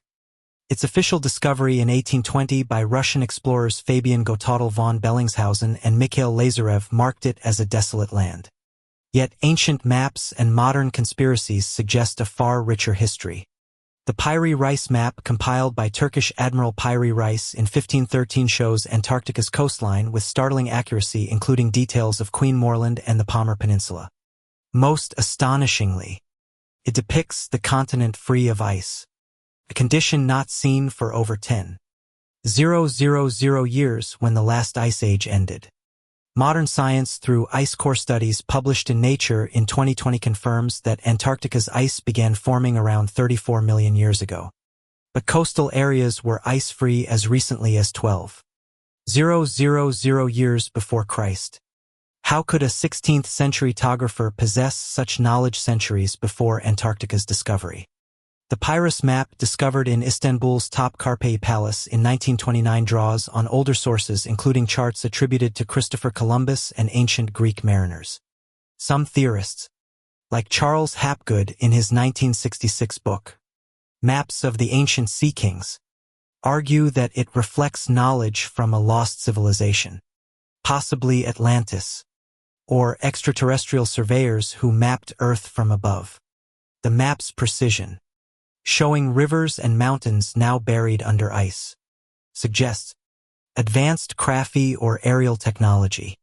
Eric von Den, in his 1968 book Chariots of the Gods, proposed that the Anunnaki, The Sumerian celestial beings could have created such maps, their ships orbiting Earth millennia ago. While mainstream scholars attribute the map's accuracy to lucky guesses or later interpolations, its anomalies challenge conventional history. Antarctica's mysteries deepen with the legend of Atlantis described by Plato in his 4th century before Christ dialogues Timaeus and Critias. Plato places Atlantis beyond the Pillars of Hercules, a naval power sunk by a cataclysm 500 years before his time. Graham Hancock in his 2025 Netflix series Fingerprints of a Lost Civilization suggests Antarctica as a candidate for Atlantis, citing its ice-free state during the last ice age's end around 10,000 years before Christ. Geological evidence, including sediment cores from the Antarctic Peninsula, published in Science in 2023, indicates warm, habitable conditions in coastal regions at that time. Could survivors of a flooded Atlantis have fled to Egypt or Mesopotamia, becoming the 7 sages who rebuilt civilization as described in the Edfu Temple inscriptions? The theory of a lost Antarctic civilization gains traction from modern discoveries. In 1996, satellite imagery revealed a massive rectangular structure beneath the ice in Wilsand, dubbed the Wilkes Land Anomaly, measuring 243 kilometers wide. It resembles a man-made complex, prompting speculation of a buried city. NASA's Gravity Recovery and Climate Experiment in 2006 confirmed a dense mass, possibly a meteor crater. But conspiracy theorists on X in 2025 argue it's an ancient pyramid or base. John Priscu, a Montana State University glaciologist, noted in a 2024 interview that subglacial lakes beneath Antarctica, like Lake Vasto, could preserve microbial life or artifacts from a pre-ice civilization. While no direct evidence supports this, the possibility of preserved ruins fuels intrigue. Nazi Germany's interest in Antarctica adds a darker layer. In 1938 to 1939, the German Antarctic expedition led by Alfred Richer explored New Swabia, claiming it for the Third Reich. Declassified documents from the United States National Archives in 2020 reveal that the Nazis mapped subglacial caves and conducted secret missions, possibly seeking ancient technology. Post-World War II rumors popularized in a 2025 X thread claimed that Adolf Hitler escaped to an Antarctic base supported by Operation High Jump, a 1946 United States naval expedition led by Admiral Richard Byrd, officially tasked with mapping high jump scale for 700 personnel and 13 ships, suggests a hidden agenda. Byrd's alleged diary, leaked in 1996, describes encounters with advanced aircraft in a subterranean city. Though its authenticity is disputed, the extraterrestrial angle intensifies with claims of alien bases. In 1965, the Chilean Air Force reported unidentified flying objects over Antarctica, detailed in a declassified report published in 2022. Whistleblowers, including former Navy SEAL Eric Hecker, in a 2024 podcast, alleged that McMurdo Station conceals a particle beam weapon, possibly reverse-engineered from alien technology found beneath the ice. These claims, unverified, align with Sumerian tales of the Anunnaki, who established Earth Station 1 in the Persian Gulf for gold mining. Could Antarctica have been another outpost? This frozen isolation, preserving their secrets. The Book of Enoch's description of imprisoned watchers beneath the earth evokes images of subglacial chambers, a notion echoed in 2025 exposts about classified drilling operations. Modern technology has uncovered further anomalies. In 2018, Google Earth images revealed a pyramid-like structure in the Ellsworth Mountains, dubbed the Antarctic Pyramid. Geologists like Eric Rigno in a 2024 Nature study argue it's a natural nunatak, but its geometric shape fuels speculation of artificial origins. Similarly, ground-penetrating radar in 2022 detected cavities beneath the Ross Ice Shelf, hinting at structures or artifacts. These findings restricted by international treaties like the 1959 Antarctic Treaty, which bans unauthorized exploration, feed conspiracies of a global cover-up. The treaty's secrecy clauses enforced by 12 nations raise questions. Why is Antarctica off-limits to independent researchers? The Tartaria conspiracy gaining momentum online connects Antarctica to a lost empire of giants. Proponents argue that Tartarian outposts built by Nephilimite beings extended to Antarctica, their architecture buried by ice or mud floods. A 2025 expost claimed that Russian core samples from Lake Vesto contain non-human DNA suppressed by global elites. While unverified, such claims echo ancient texts like the Culbran Bible, which describes a destroyer, a celestial body like Nibiru, causing floods that submerged advanced cultures. Could Antarctica hold remnants of such a culture linked to the Anunnaki or Atlantis? Skeptics dismiss these theories, citing geological explanations. The Wilkes Land anomaly is likely a crater per NASA's 2006 analysis, and the Antarctic Pyramid aligns with natural rock formations. The Piri-Rice map's accuracy may stem from Ottoman access to Greek or Phoenician charts, not extraterrestrial sources. Nazi expeditions, per historian Colin Summers, in 2020 sought strategic bases, not alien technology. Yet the sheer volume of anomalies, maps, radar data, and restricted access challenges dismissal. The Book of Enoch's tales of divine punishment and the Sumerian flood narratives suggest a cataclysm that could have buried civilizations, with Antarctica as a frozen archive. Modern parallels deepen the intrigue. In 2025, a leaked report on X alleged that a joint United States-Russian expedition found a metallic structure beneath the ice emitting low-frequency signals. While unconfirmed, it recalls the Antikythera mechanism a 2nd century before Christ's device with computer-like precision, possibly linked to TH's teachings. The secrecy surrounding Antarctica, from military operations to restricted zones, mirrors the suppression of giant bones and apocryphal texts like Enoch. Why do governments guard this continent so fiercely? Is it to protect scientific research or to conceal truths about our origins? As we peer into Antarctica's icy depths, the questions multiply. Was it a refuge for Atlantis survivors, a base for the Anunnaki, or a stronghold for Nazi experiments? Do its glaciers hide pyramids, cities, or alien technology? The Piri-Rice map, ancient myths, and modern anomalies suggest a history far richer than we've been told. What if a secretive military base in the Nevada desert holds the key to humanity's cosmic past? What if Area 51, shrouded in mystery and guarded by armed forces, harbors technology not of this earth, artifacts from ancient visitors, or crashed extraterrestrial crafts? Imagine a facility where the knowledge of the Anunnaki, the Watchers, or other celestial beings is being reverse-engineered, hidden from the public to maintain control over history's narrative. From ancient Sumerian tablets to modern-day whistleblower accounts, stories of advanced technology persist, raising questions that pierce the veil of secrecy. What is Area 51 hiding? And how does it connect to the ancient myths of gods and giants? Area 51, a remote detachment of Edwards Air Force Base located in the Nevada desert, has been synonymous with conspiracy theories since the 1950s, officially a testing ground for classified military projects. Its existence was not acknowledged by the United States government until 2013, when declassified documents confirmed its role in developing aircraft like the U-2 spy plane and the F-17 Nighthawk. Yet, its isolation, surrounded by restricted airspace and guarded by signs warning of lethal force, has fueled speculation that it serves a far greater purpose.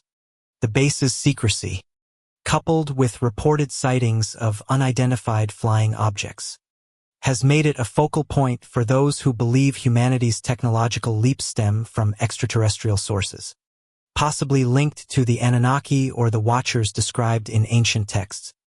The connection to ancient history begins with the Sumerian tablets unearthed in the 19th century, which described the Anunnaki as celestial beings from the planet Nibiru.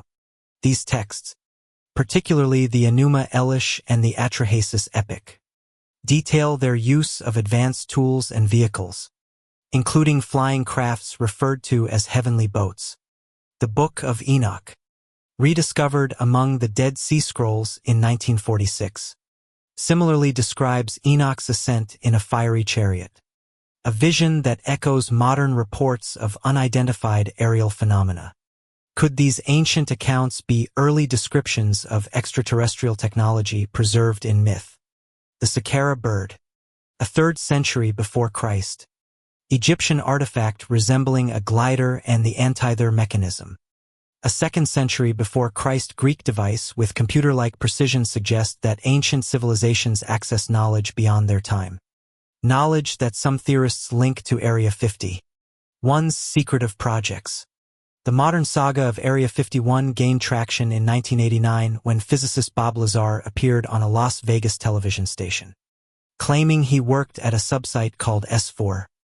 Lazar alleged that he studied 9 extraterrestrial spacecraft powered by an element called 115, which enabled anti-gravity propulsion, though lacking physical evidence and criticized for inconsistent credentials. Lazar's story ignited public fascination, amplified by his 2019 appearance on the Joe Rogan Experience podcast, where he reiterated claims of reverse engineering alien technology. In 2025, posts on X revisited Lazar's assertions, linking them to declassified United States Air Force documents from 2022 that mention advanced propulsion systems tested at Area 51. While skeptics dismiss Lazar as a fabricator, his descriptions of gravitational wave technology align with ancient depictions of flying crafts in Sumerian and Egyptian texts. Whistleblower accounts add fuel to the fire. In 2024, former Navy SEAL Eric Hecker, speaking on a podcast, claimed that Area 51's Groom Lake facility houses a particle beam weapon, possibly derived from alien technology. Hecker alleged that underground chambers store artifacts from ancient sites, including those linked to the Anunnaki's gold mining operations in Africa, as described in Sumerian tablets. These claims, unverified, echo a 2002 incident in Afghanistan where a United States military squad reportedly encountered a 13-foot red-haired giant, its body airlifted to a secret facility, possibly Area 51. The giant, clad in animal skins and weighing 500 kilograms, recalls the Nephilim of the Book of Enoch, suggesting a link between ancient giants and modern cover-ups. The Grand Canyon Caves, reported in a 199 Phoenix Gazette article, offer another connection. Explorer G. King claimed to find a subterranean chamber containing Egyptian-style artifacts and 9-foot mummies, suggesting a trans-oceanic culture or extraterrestrial influence. The Smithsonian Institution, allegedly involved, denied the discovery, and the cave's location remains restricted. In 2025, X-users circulated drone footage purportedly showing sealed cave entrances in the Grand Canyon, fueling speculation that Area 51 serves as a repository for such finds. The secrecy surrounding these artifacts mirrors the Sumerian accounts of the Anunnaki hiding their technology as detailed in Zechariah Sitchin's Earth Chronicles. Published between 1976 and 2007, Area 51's role in unidentified flying object sightings strengthens the extraterrestrial hypothesis. In 1947, the Roswell incident in New Mexico, where a supposed crashed spacecraft was recovered, sparked rumors that debris was transported to Area 51. Declassified documents from 2011 confirm that the Air Force investigated the incident, officially attributing it to a weather balloon. However, whistleblowers like Colonel Philip J. Corso in his 1997 book, The Day After Roswell, claimed that alien materials from the crash led to advancements in fiber optics and microchips.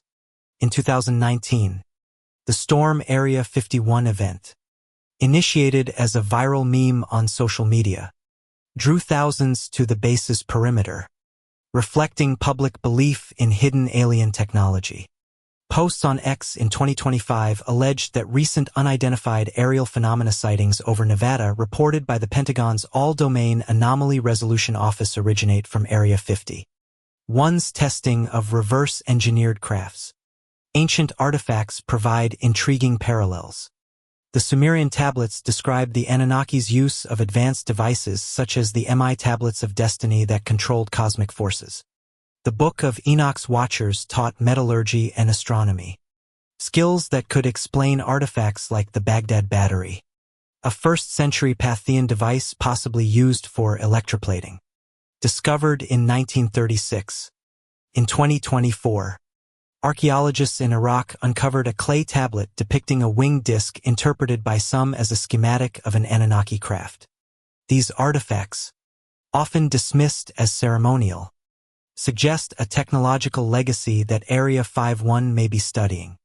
The Tartaria conspiracy, popular on X, posits that a global empire of giants used such technology with remnants stored in classified facilities like Area 51 after a 19th-century mud flood erased their history.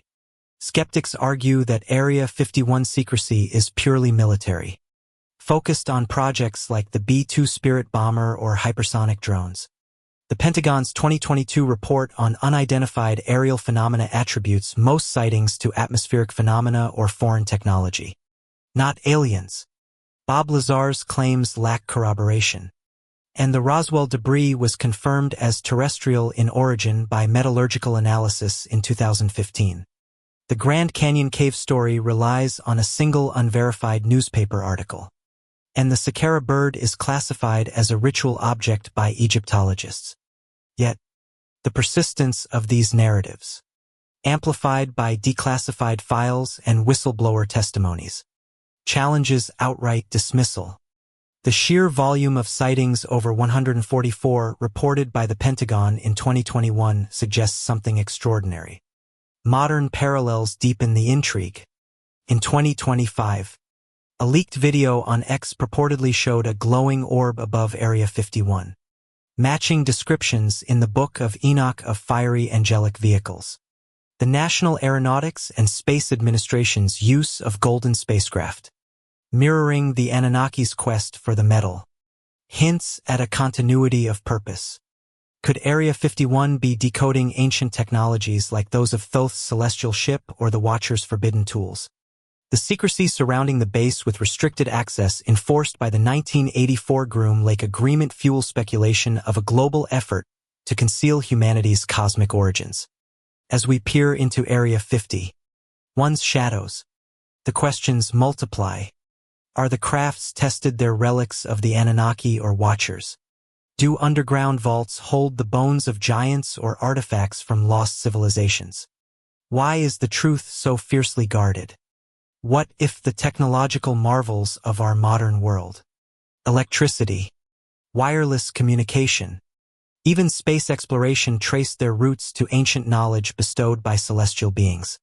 What if Nikola Tesla, the visionary inventor of the late 19th and early 20th centuries, tapped into secrets that echo the wisdom of the Anunnaki or the teachings of Thoth?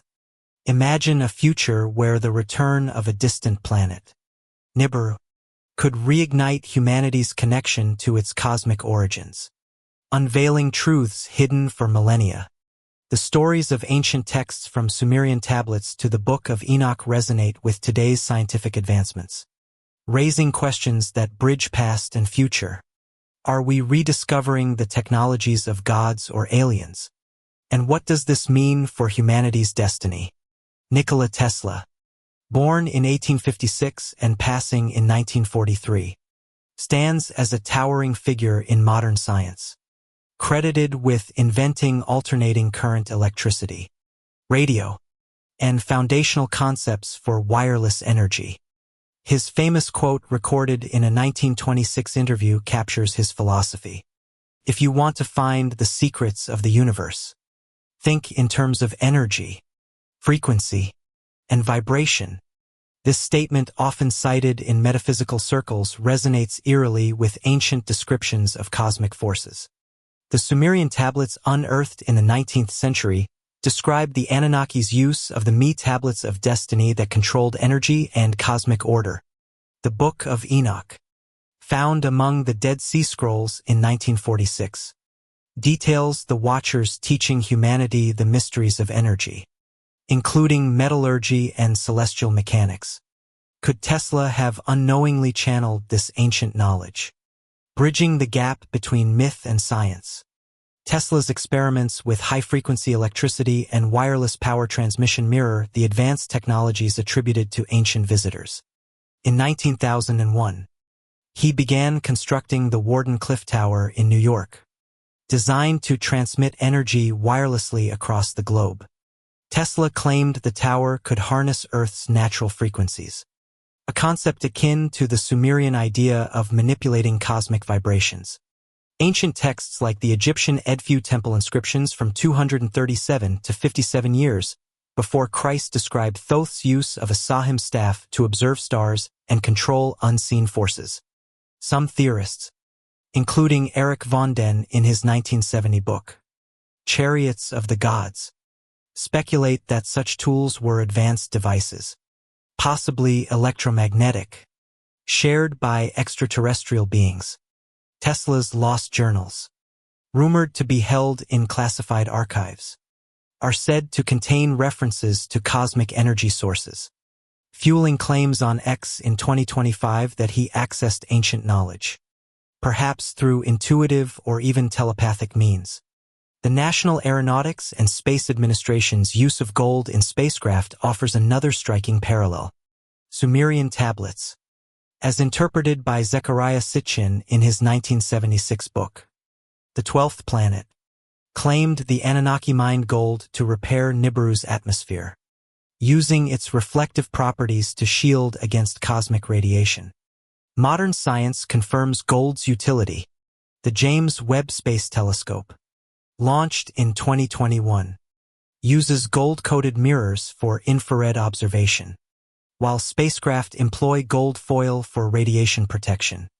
In 2024, a study in Nature Nanotechnology highlighted gold nanoparticles' role in atmospheric repair, echoing the Anunnakis' alleged purpose.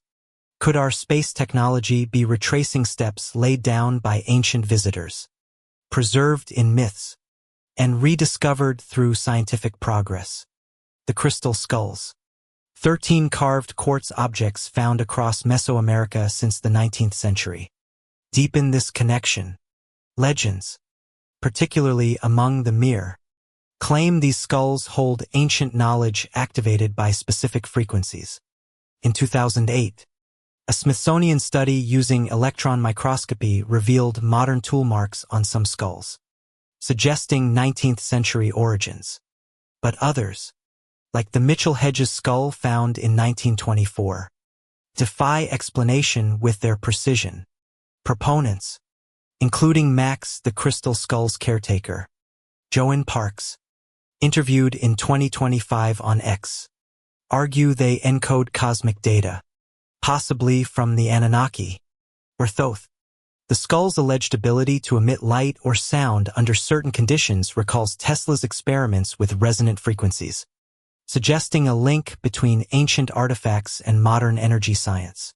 The possibility of Nibiru's return adds a futuristic dimension. Sumerian texts describe Nibiru's 600-year orbit with its last passage potentially linked to the Great Flood around 10,000 years before Christ. Sitchin's calculations debated by astronomers suggest a return around 600 years after Christ. But conspiracy theorists on X in 2025 claim it's imminent, citing increased unidentified aerial phenomena sightings. The Pentagon's All-Domain Anomaly Resolution Office reported 180 new cases in 2024, with some near Area 51, fueling speculation of Anunnaki reconnaissance. A fictional film, The Anunnaki Return, slated for release in 2026, has amplified online buzz. blending myth with modern fears of extraterrestrial contact. Tesla's own fascination with extraterrestrial communication strengthens this narrative. In 1899, while experimenting in Colorado Springs, he reported receiving radio signals he believed were from Mars or another cosmic source. As documented in his 19001 article in Collier's Weekly, modern SETI researchers like Seth Shostak in a 2024 interview dismissed these as natural radio emissions. But Tesla's claims align with ancient accounts of celestial communication. The Dune tribe's knowledge of Sirius B, detailed in Robert Temple's 1976 book, The Sirius Mystery, suggests ancient contact with star beings, possibly the Anunnaki or Namo. Could Tesla's signals have been echoes of such contact intercepted by his sensitive equipment? Modern genetic research adds intrigue. A 2024 study in Science Advances identified anomalies in human DNA, including rapid mutations in the FOXP2 gene for language dated to around 200,000 years before Christ. Some theorists like geneticist Robert Carter proposed these could be artificial insertions aligning with Sumerian claims of Anunnaki genetic engineering.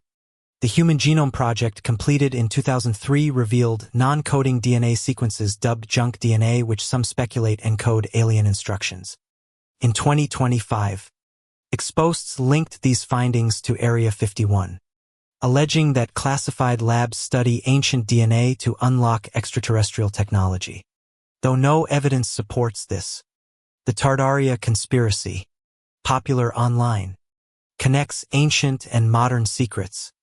Proponents argue that a global empire of giants erased by a 19th-century mudflood used advanced technology now studied at Area 51. Buried neoclassical buildings like those in Chicago are cited as evidence, though geologists attribute them to sedimentation. This theory, while speculative, reflects a broader distrust in official narratives, mirroring ancient texts' exclusion, like the Book of Enoch from the biblical canon. The Vatican's rumored archives, said to hold Thoth's writings, are another focal point, with exusers in 2025 claiming they contain blueprints for ancient machines, possibly studied in secret facilities.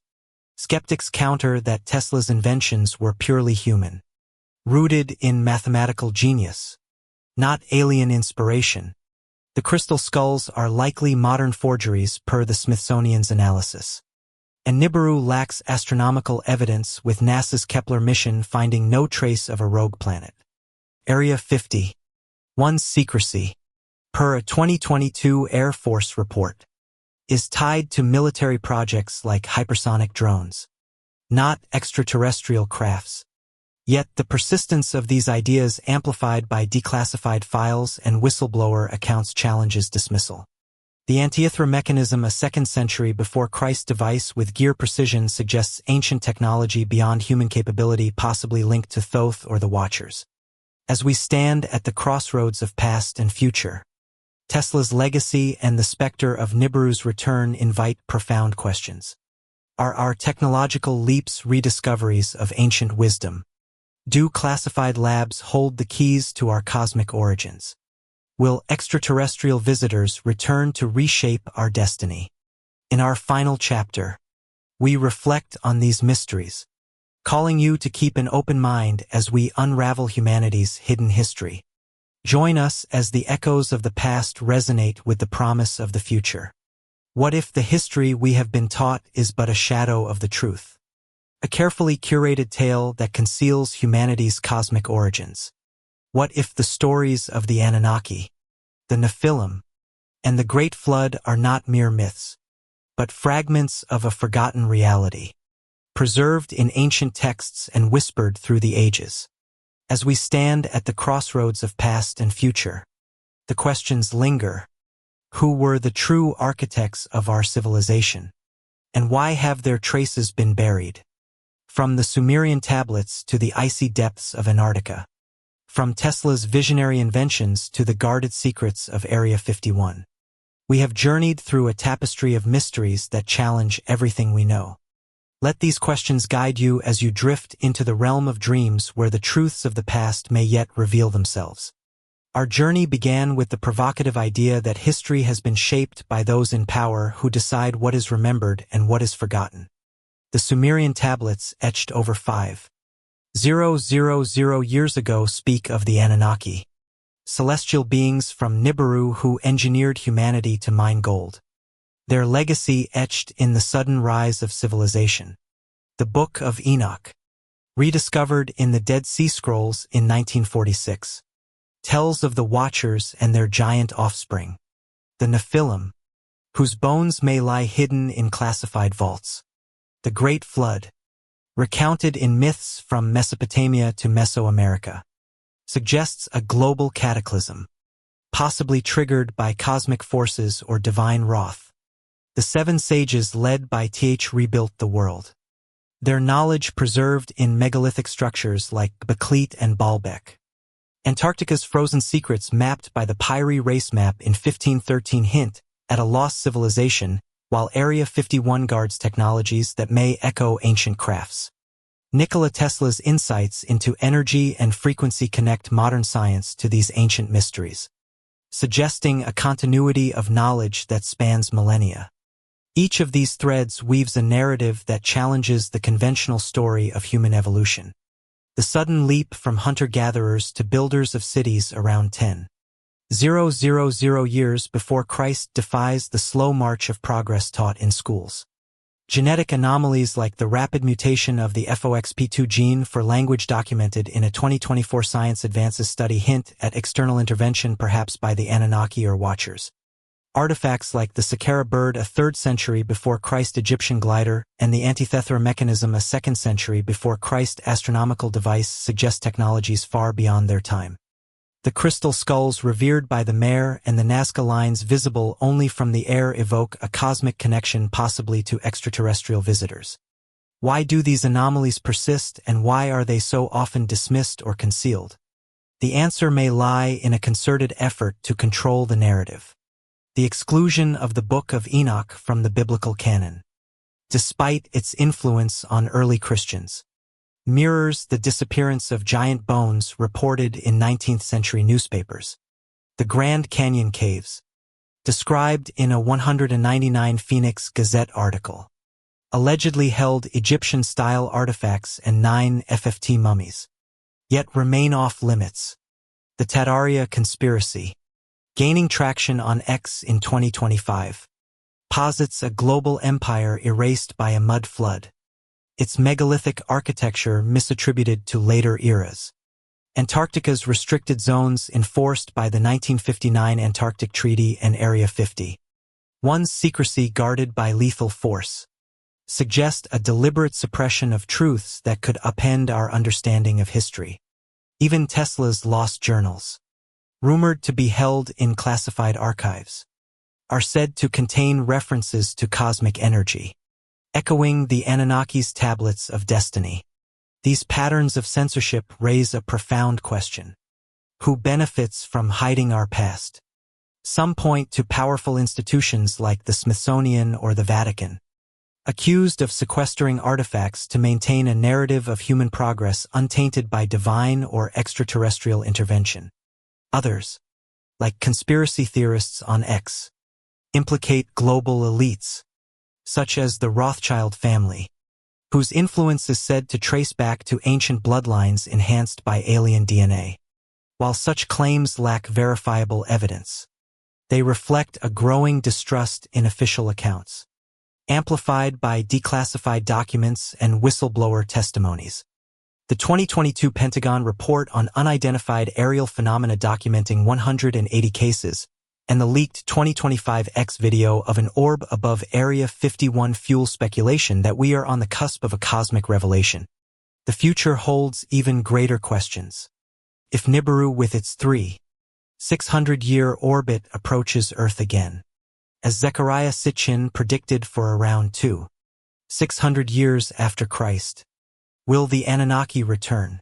Posts on X in 2025 speculate that recent unidentified flying object sightings signal their reconnaissance, a theme explored in the fictional 2026 film Anunnaki return. The Dune tribe's knowledge of Sirius B.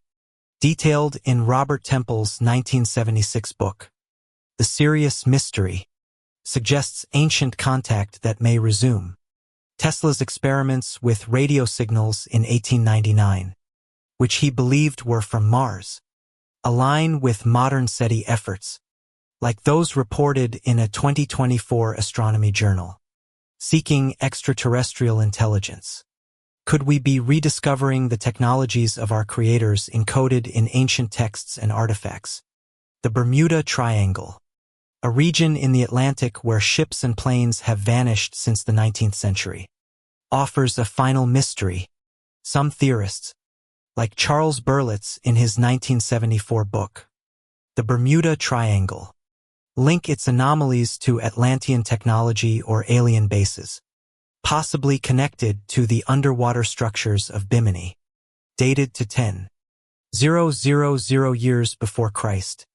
In 2025, exposts claimed that electromagnetic disturbances in the triangle mirror Tesla's frequency experiments, suggesting a lingering legacy of ancient knowledge. While mainstream science attributes these disappearances to natural phenomena like rogue waves, the triangle's enigmas echo the cosmic connections of our journey. As we reflect on these mysteries, we are left with more questions than answers. Were the Anunnaki, watchers, and sages, extraterrestrial architects of our civilization? Do the megaliths, maps, and artifacts hold clues to a cosmic past? Why have these truths been buried? And what awaits us as we probe deeper? The answers lie not in textbooks, but in the shadows of history, in the whispers of ancient scribes and the dreams of modern seekers.